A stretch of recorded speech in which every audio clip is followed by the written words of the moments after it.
And I think this is the right time to bring in Chandu, who has been with you right from your start of the journey with the Chennai Angels.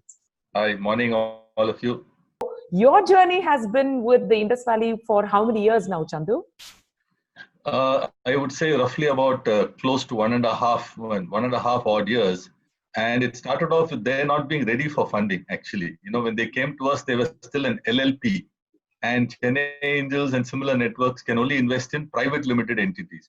We look at ourselves is this phrase called smart money, where you don't just give money, but you also help them in many other ways without being what Jagdish referred to as interfering, getting into nitty-gritty, trying to always be over, looking over their shoulder, etc., etc. The reason is that almost all of us are entrepreneurs who have how ourselves run companies. So we ourselves understand what an entrepreneur goes through, the pains and the trials and tribulations, etc. We also understand the need for entrepreneur autonomy. So I think that kind of a mix of personal experience with the ability to have created wealth in one's own sphere is what distinguishes a network like the Chennai Angels from just mere money. I mean, what made the IC decide that, yes, this is a company we want to invest in?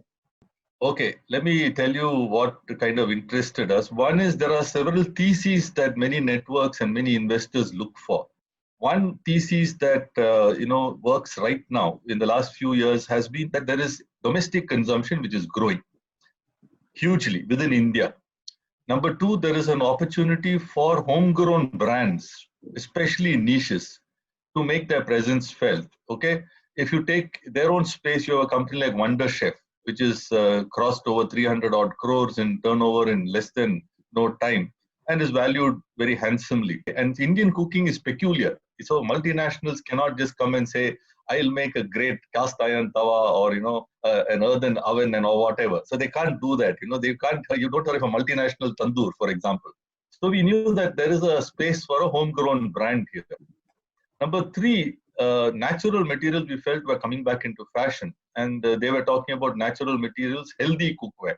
That is the third aspect. The fourth aspect, which is what the intriguing part was, and which is where we were a little puzzled and we wanted more validation, and that was selling it completely online without any offline presence. Okay, when they came to us, I think I can mention the figure.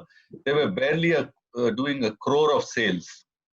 Okay, so that's really early validation. That's pretty early on in the day, and you have to take a bet that the model that they're talking about, there is a product market fit, there is a growing segment.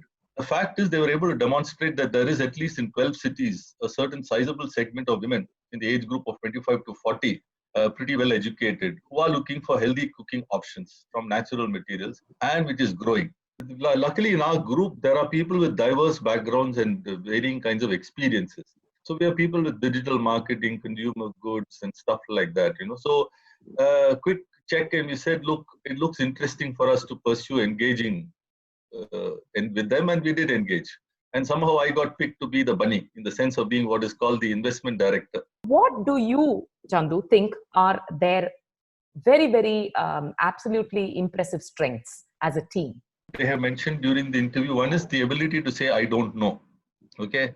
B, I'm willing to learn. C, I'm willing to learn from you if you have something meaningful. Okay. All of us have been in those spaces, and all of us are people who are egoistic as well. So we understand perfectly well where an entrepreneur comes from. So we are finally betting on two things. Okay, we are betting on what I call the two I's, which is the idea and the individual. Okay, and in our view, having worked in many enterprises before, however good the idea, if the individual is hopeless, you can't do much with it. True. And sometimes an average idea in the hands of a good individual can make it brilliant. So other things being equal, we look at the individuals first. And one of the things always that investor networks are a little chary about is a husband-wife duo.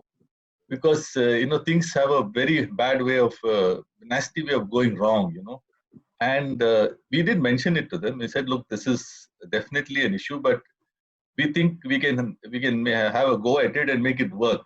So luckily for us, we find that emotionally and professionally, they're pretty stable. It's an ability to listen and push back where required, and say, look, I don't think this makes sense, etc. And I think we managed that equation pretty well. It's not that we don't have friction. I told them that, look, my job is a little bit like Mr. Shiva, to give you some creative tension and have some destruction in between, etc. To be fair to them, they have been pretty receptive. And what we also did is to create a core team. It's not just me alone. I created a core team along with two other key investors with different backgrounds. One with a hardcore consumer marketing background, Henkel, ex-MD of Henkel and all that. Wow. Another with a hardcore financial background, So coming in for fundraising, how to structure, etc. A gentleman who founded CAMS, Mr. Shankar. So Mr. Shankar and Mr. Satish Kumar and I are the core team. Now I'm the one who's the daily source, you can say. And they are more like monthly or situational kind of this thing. But this kind of a model where we are able to create a core team which looks at it and a person doing more regular in touch, conversations. And plus a third aspect, as per the need, we bring in external support. So for example, for digital marketing, we've got tremendous support from Mithun Sacheti of Carrot Lane, now heading also Tanishq. Not only him, his team. So I would say that, I doubt if even if you pay money, you could get access to such expertise and diverse experience in on one table. The single source of contact, or in this case, 3 people source of contact, depending on what issue we are facing, makes it simple. So the way I look at it, Anu, just to tell you, is I tell Jagdish and Madhumita that I represent the investors to you. And I go tell the investors, I represent the entrepreneurs to you. Okay. So this is, so I tell them I'm like Ardhanarishwar, I'm kind of playing both kind of roles at the same time. It's a very, very tricky balance. But I think I think you develop that skill over a period of time, and two people also believe you after a period of time. I think like Jagdish mentioned correctly, once you're transparent and objective about what you're planning to do, I think things fall in place.